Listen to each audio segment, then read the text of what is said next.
Hey fellow addicts, what's going on? TFA here, as always. Just wanted to once again and lastly promote TFA page 101 for its upcoming Autism Awareness Month video reviews. And at the time of this recording, this is the last time you're ever going to have to hear about it because it's going to be April by then. This video is hopefully going to be up by Saturday, so let's hope. And then no more until next week. So if you have not already on any of the previous video reviews that I have been posting here on YouTube, please click the card right up here on the right-hand side of your screen. Go to TFA page 101, check out his most recent videos, as well as stay tuned for his upcoming Autism Awareness Month video reviews, and tell him TFA sent you. Now, on to the video!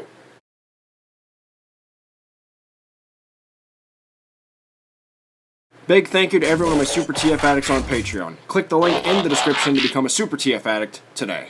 TFA 1024, where your entertainment will be transformed.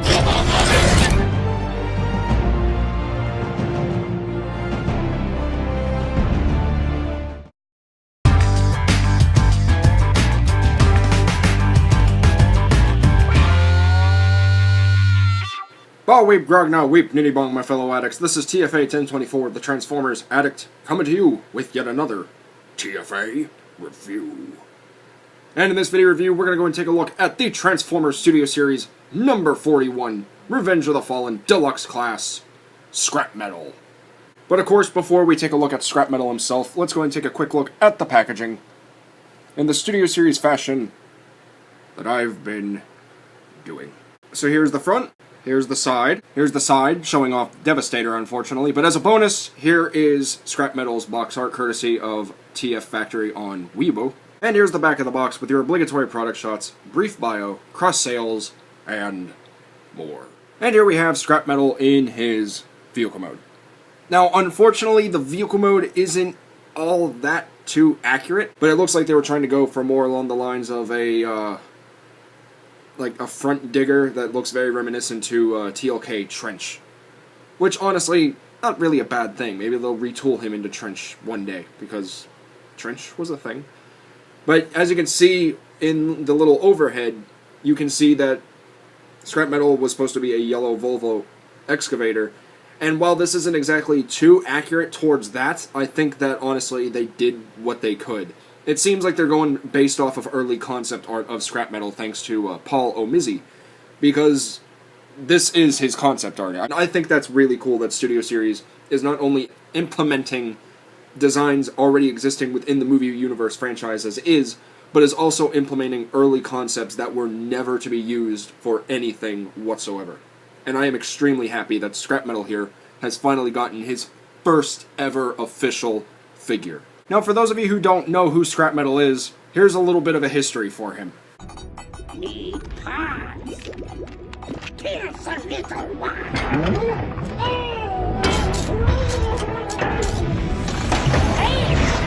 A character that lasted on screen for not even a minute, died within the same amount of time he had, and is also the unsung hero of why a character came back to life. What's interesting about Scrapmetal also is that his introduction into the movie, while he just lives and dies for like a brief moment, is for this figure, he's one of the Constructicons to actually combine to form Devastator. And you do see a very similar looking, like, three-legged spider type thing in Devastator's combination sequence. So is Scrapmetal a drone? Because how could he die but also be part of Devastator? I don't know, maybe I'm looking into it too much. Now, as for Scrapmetal's vehicle mode, like I already mentioned, he is inspired off of the Caterpillar digger that Trench turned into in Transformers The Last Night. However, he's supposed to be a Volvo excavator. Not anything too entirely big to point out, but hey, it's a thing. As you can see, he has a lot of nice molding detailing, as all the Studio Series figures have been having. Got like this nice riveting, like chain kind of detail all through the top of this vehicle portion right here. I don't know if you can see it on camera, but it's there. You can take my word for it. I wouldn't lie to you. You have these nice panel? He's a tree? Panel detailing right here near the canopy section. You also have the canopy picked out in some nice black paint with the sky bluish reflective metallic blue paint right here. You also have some nice molding detailing for the pistons and the internals of the Caterpillar treads, as well as the bars. and ladders and such for people to get on and off too. So very nice. He also does have this piece right here which can detach, but for vehicle mode I think it's better to just keep it there because it kind of helps bulk it up a little bit. But for such a deluxe class figure being such a, you know, a tall guy in robot mode, he's actually pretty small in vehicle mode. Which brings us on to size comparisons. And I'll be doing my size comparisons like this from now on because I had a commenter suggest to me why haven't I done them this way. And honestly, I have no idea. So for a deluxe size comparison, here he is with the 1976 Camaro mode Bumblebee mold from Studio Series. You see how they look together? Put them in a little closer so you can get a better sense of scale. For a Voyager class size comparison, here he is with the Voyager class number 32, non-reviewed, Optimus Prime. Here he is with his Lord and Master of the Decepticons, number 13 Voyager class, Megatron.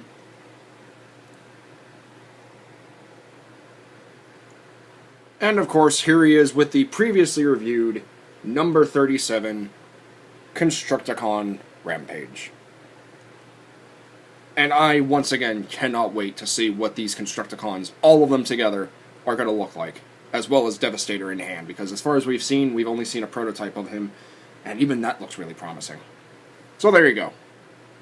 There is that. Something very brief I forgot to go over with every single one of the Studio Series figures, or any figure I do in general. He does have 3 functioning wheels on the bottom of his vehicle mode, so he can roll as diggers should. So hooray for rolling yellow construction vehicles. So, once again, similar to Rampage, I will not be showing you guys the limb mode for Devastator. I'm sorry, but again, I am waiting until we get all of Devastator, even if it takes us till 2020. But that does not mean I'm not going to show you a transformation. So with all the talk of size comparisons, detail, molding, and all that out of the way, let's go ahead and get Constructicon Scrapmetal from looking like this to revealing the possibly dead or alive Constructicon within. And here we have Scrapmetal in his robot mode. And once again, as you can see, it is very heavily inspired off of the Paul Omizi concept art for his robot mode.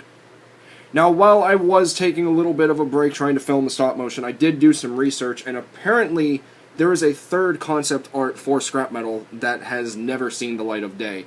Nor, honestly, I don't think it could. But apparently Scrapmetal is not the yellow Volvo excavator that we saw on the ship with Rampage, Longhaul, Ravage, and Scrapper.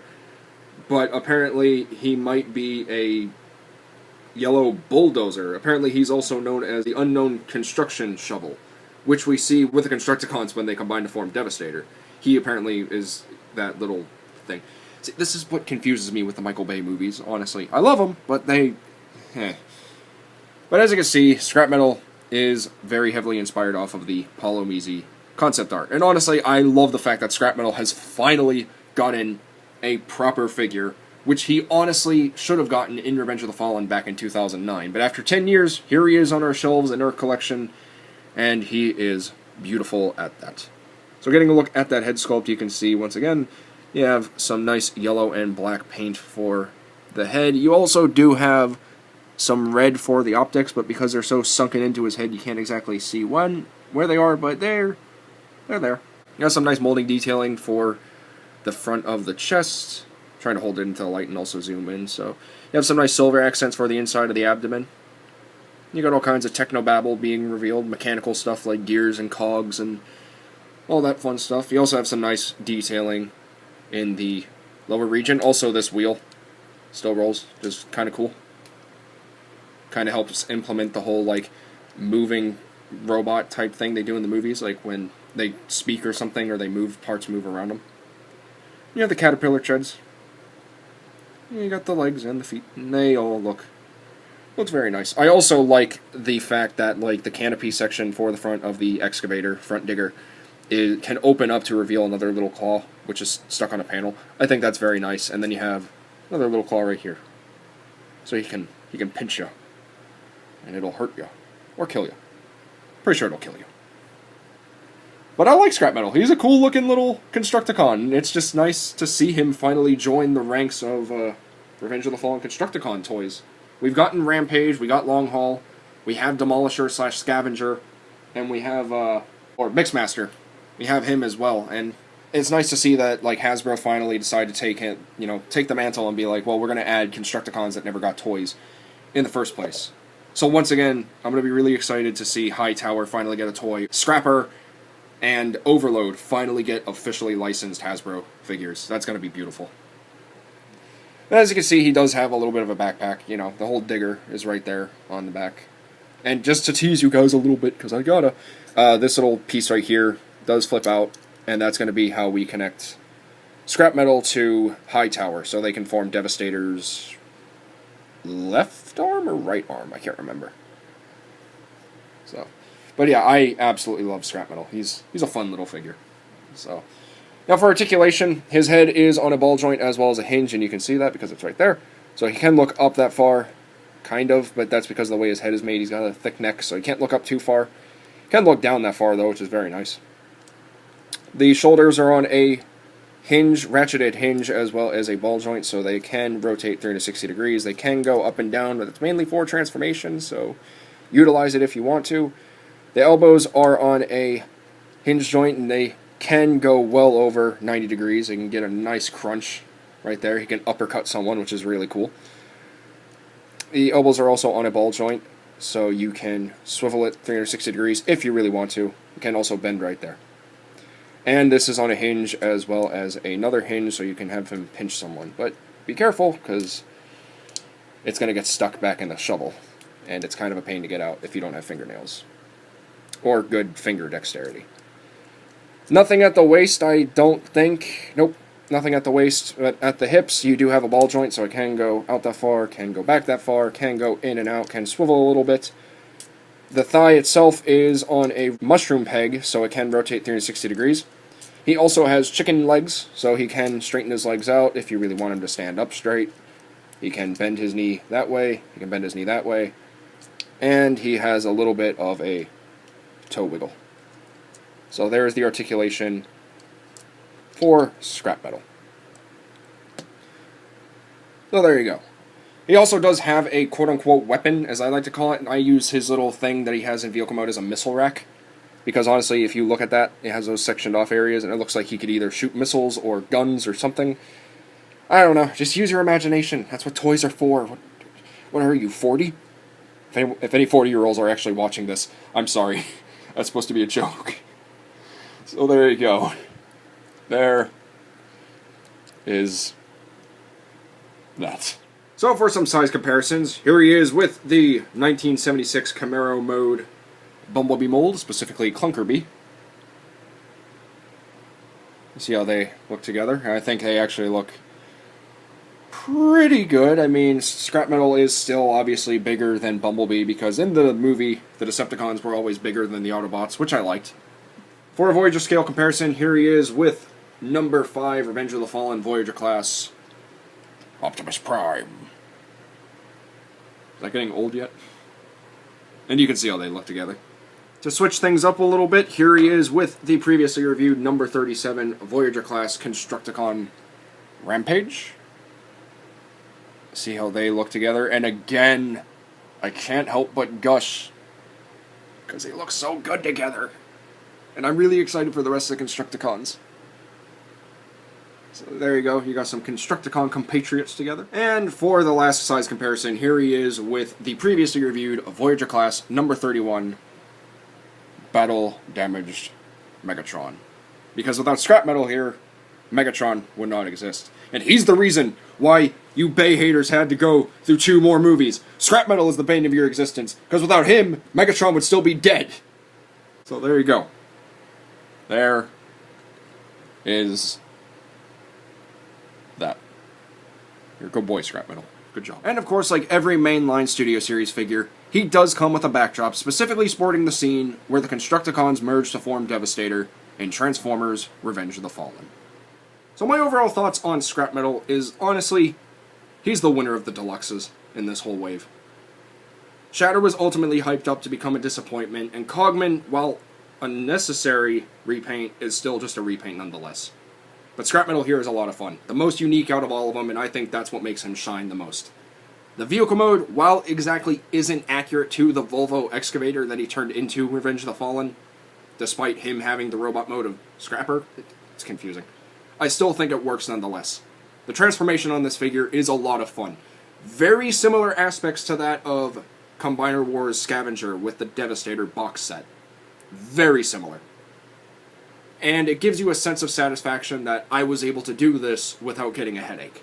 And the robot mode. I adore this robot mode.